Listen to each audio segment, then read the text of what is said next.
السلام علیکم ورحمۃ اللہ وبرکاتہ۔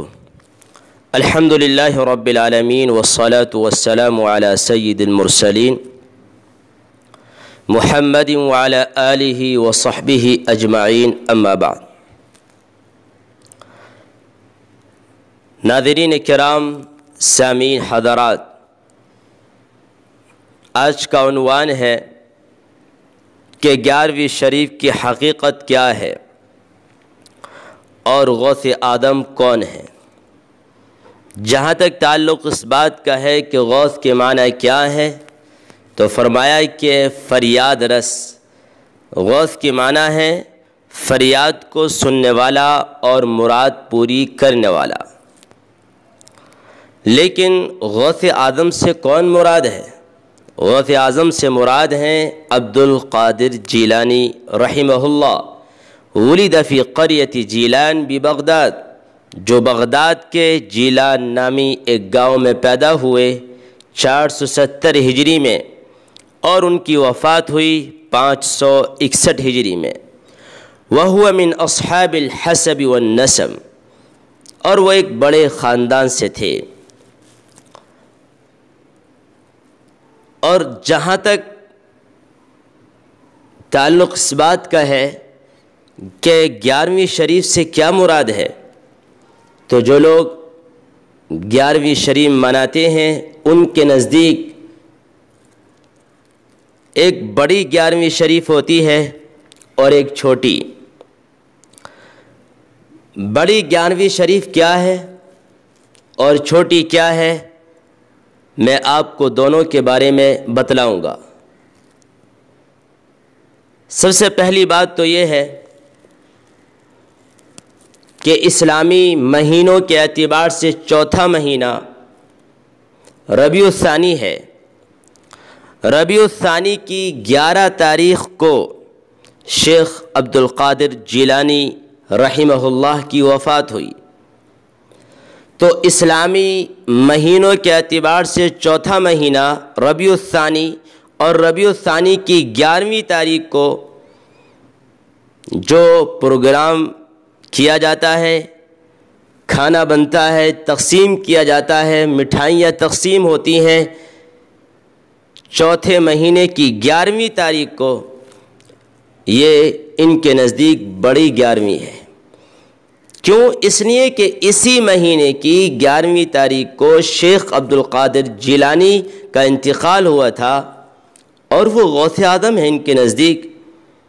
اس وجہ سے یہ اس کو اپنی بڑی 11ویں شریف مانتے ہیں۔ اس کے بعد 5واں مہینہ، چھٹا مہینہ، 7واں، 8واں، 9واں، 10واں، 11واں، 12واں، پہلا، دوسرا، تیسرا، یہ جو 11 مہینے ہیں جو میں نے گن کر آپ کے سامنے بیان کیے، ان 11 مہینوں کی 11ویں تاریخ کو جو یہ پروگرام کرتے ہیں اور کھانا بنتا ہے، اس کو یہ چھوٹی 11ویں کہتے ہیں۔ پہلی والی کو بڑی اس لیے کہتے ہیں کہ اسی مہینے کی 11 تاریخ کو شیخ عبد القادر جیلانی رحمہ اللہ کی وفات ہوئی تھی، اور بقیہ 11 مہینوں کی 11ویں تاریخ کو جو پروگرام ہوتا ہے اس کو چھوٹی اس لیے کہتے ہیں کہ فی نفس ہی ان مہینوں میں انتقال نہیں ہوا، لیکن 11 تاریخ کے اعتبار سے چوتھے مہینے کی 11 تاریخ سے مشابہت ہے۔ اس وجہ سے اس کو بڑی 11ویں شریف اور اس کو چھوٹی 11ویں شریف کرتے کیوں ہیں؟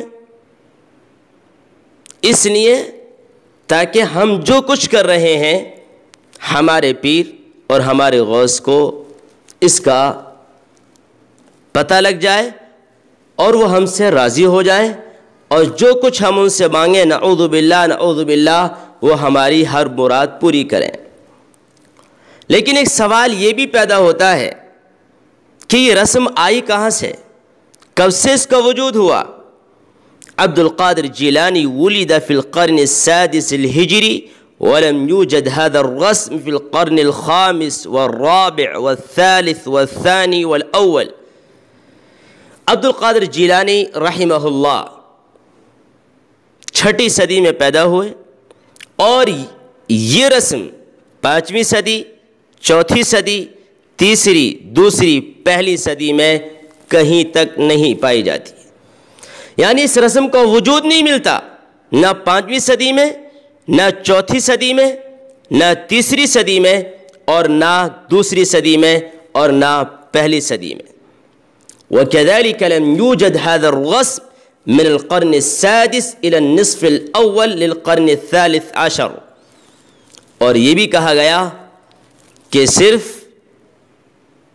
پہلے ہی صدیوں میں نہیں بلکہ بعد کی صدیوں میں 6ٹھی صدی سے لے کر نصف 13ویں صدی تک بھی اس کا وجود نہیں ملتا۔ خلاصہ کلام یہ نکلا کہ اگر ہم یہ اندازہ لگائیں کہ اس کا وجود کب سے ہوا تو خلاصہ کلام یہی نکل کر آئے گا کہ اس کو جاری کیے ہوئے وہ ابھی 100 سال بھی نہیں ہوئے ہیں بلکہ 92 سال ہوئے ہیں۔